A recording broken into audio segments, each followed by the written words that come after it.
بتائیے کسی امام کا جھوٹا قول بتائیے کہ ماتم کرو زنجیر کا، کما کا ماتم کرو۔ بتائیے کسی امام کا جھوٹا قول بتائیے کہ ماتم کرو زنجیر کا، کما کا ماتم کرو۔ میں نہیں کہہ رہا ہوں کہ نہ کریے بھائی، یہ بھی نہ کہہ دی کہ مولانا نے کہہ دیا نہ کرے، نہ، میں کہتا ہوں تم جس مرجع کی تقلید کرتے ہو اس سے پوچھو کیا کرنا ہے، فلپ فلاپ مت کرو۔ تقلید کرتے ہو آغا سیستانی کی، فتوے بتاتے ہو دوسروں کے، کس کو بیوقوف بناتے ہو؟ یہ کہو کہ اخباری ہوں میں، اخباری ہو تو اخباری بتاؤ، کسی خبر میں بتاؤ، امام زین العابدین سے لے کر کے 12ویں امام تک کسی امام نے کسی جگہ پہ بتایا ہو یا کر کے بتایا ہو؟ نہیں کیا۔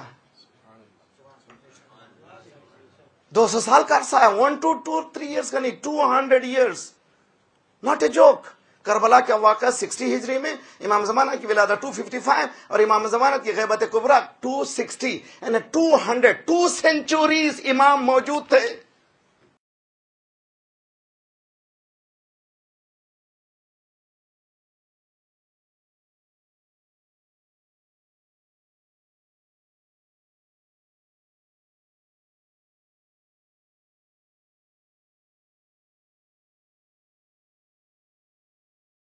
ایک 119واں خطبہ مولا کائنات باب علم امیر المومنین علی ابن ابی طالب۔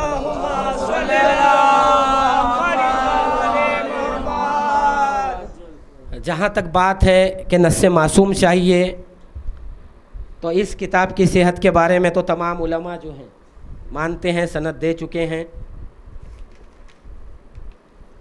یہ خطبے کا پس منظر یہ ہے کہ جنگ صفین میں ایک روز جب مولا کے کچھ ساتھی شہید ہو گئے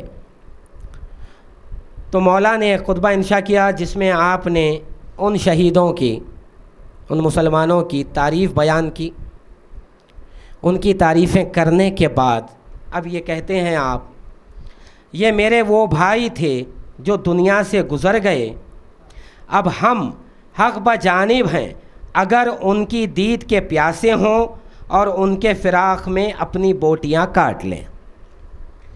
یہ ہے نہج البلاغہ۔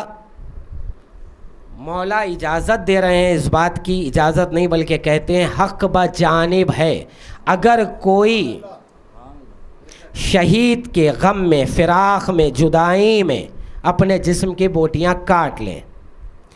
یہاں پر جب عام شہیدوں کے لیے مولا نے یہ کہہ دیا، یہ تو قول معصوم ہے، مل گیا آپ کو، نص معصوم ہے، تو اب ہم جو قمازنی کرتے ہیں، جو اپنی بوٹیاں کاٹتے ہیں، یہ عام شہید نہیں بلکہ اس کے غم میں کرتے ہیں جس کو قرآن نے ذبح عظیم کہا ہے۔ اب یہاں ایک بات رہ جاتی ہے، ایک تشنگی ہمیشہ اکثر رہتی ہے، وہ یہ کہ بھئی مولا نے یا کسی امام نے صاف صاف یہ کیوں نہیں کہہ دیا کہ ہمارے غم میں تم اپنی بوٹیاں کاٹ لو، خون بہاؤ؟ ہو سکتا ہے نا یہ؟ بھئی عام شہیدوں کے لیے کہہ رہے ہیں امام، اپنے ساتھیوں کے لیے کہہ رہے ہیں، کیوں نہیں اپنے لیے یا اپنے بیٹے حسین کے لیے کیوں مولا نے نہیں کہہ دیا؟ اگر کہہ دیتے تو حرف آ جاتا خلق عظیم پر، اس لیے کہ محبت کبھی حکم میں نہیں آتی، آرڈر میں نہیں آتی، محبت اپنی مرضی سے کرنا ہے آپ کو۔ مولا یہ نہیں کہیں گے کہ میرے غم میں ایسا کرو تم، آپ کو اپنی طرف سے اپنی مرضی سے غم منانا ہے، لیکن یہ دیکھنا ہے کہ ایسے غم منانے کے طریقے پر اجازت ہے یا نہیں، تو اس کے لیے نہج البلاغہ کا یہ قول ہے۔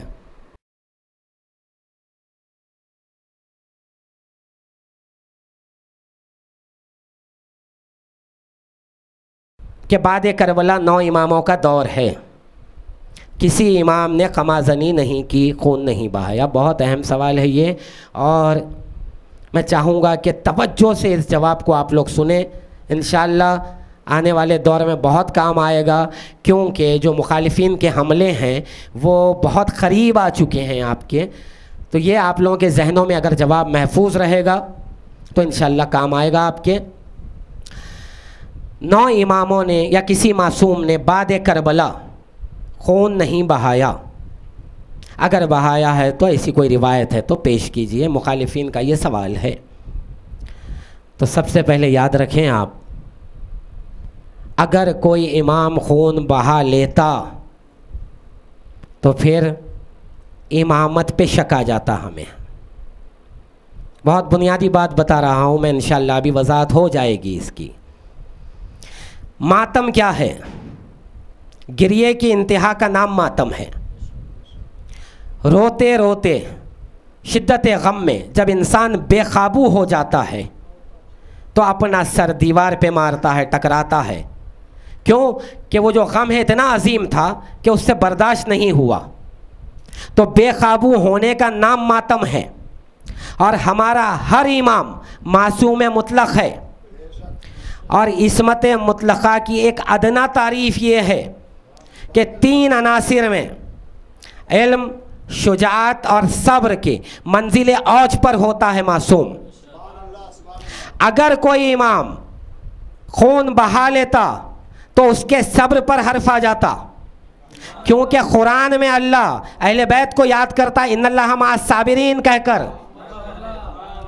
تو کوئی غم کیوں نہ ہو ان کے صبر پہ کبھی غالب نہیں آ سکتا. ان کا صبر اور ان کی شجاعت ہر مسرت، ہر غم پہ ہمیشہ غالب رہے گی. ہاں کیونکہ ہم معصوم نہیں ہیں تو ہم شدت غم میں بے قابو ہو جاتے ہیں. معصوم کبھی بے قابو نہیں ہو سکتا. چوتھے امام کو جتنا حسین کا غم ہے کائنات کے کسی عزادار کو سب مل کر بھی کریں تو اتنا غم نہیں ہو سکتا. لیکن اگر چوتھے امام خنجر اٹھا کے کما کر لیتے، خون بہا لیتے، تو امامت پہ حرف آتا، عصمت مطلقہ پہ حرف آ جاتا.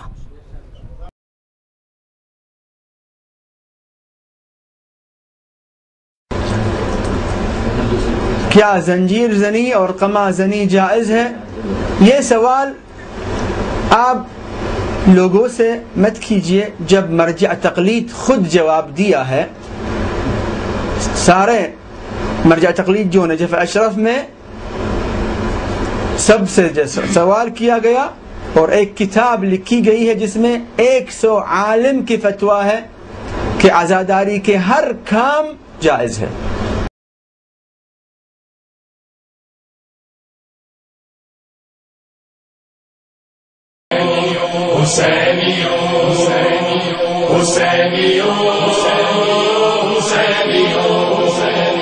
عارف یاسر مرجع بزرگ محترم ماوے وحید قرسانی فرماتے ہیں، بیدار باشید، بیدار ہو جاؤ اے لوگوں، بدانید کوچکترین کلمه که شاعر حسینی را صوت کند کمر خاتم النبیین رو میشکنه. جان لو چھوٹے سے چھوٹا حرف جو شاعر حسینی یعنی عزاداری کو نقصان پہنچائے خاتم النبیین صلی اللہ علیہ وآلہ وسلم کی کمر کو شکستہ کرتا ہے. این عزاداری ها، این سینه زنی ها، این زنجیر زنی ها باید به حد اعلا حفظ بشه. یہ عزاداری، یہ سینہ زنی، یہ زنجیر زنی ضروری ہے کہ ان کی سب سے زیادہ حفاظت کی جائے. زمانے والوں، زمانے والوں ادب سے انہیں سلام کرو، تبرکات حسینی کا احترام کرو، تبرکات حسینی کا احترام کرو، تبرکات حسینی کا احترام کرو. حسینیت کی نظر میں حسینیات علم، نبی کے ہاتھ سے آیا ہے ہاتھوں ہاتھ علم، ہے نسب 14 صدی سے لب فرات علم، اور اب امام جلائیں گے اپنے ساتھ علم. مقصروں کا کلیجہ جلایا جائے گا جب اس کو کعبے کی چھت پر سجایا جائے گا. تبرکات حسینی کا احترام کرو.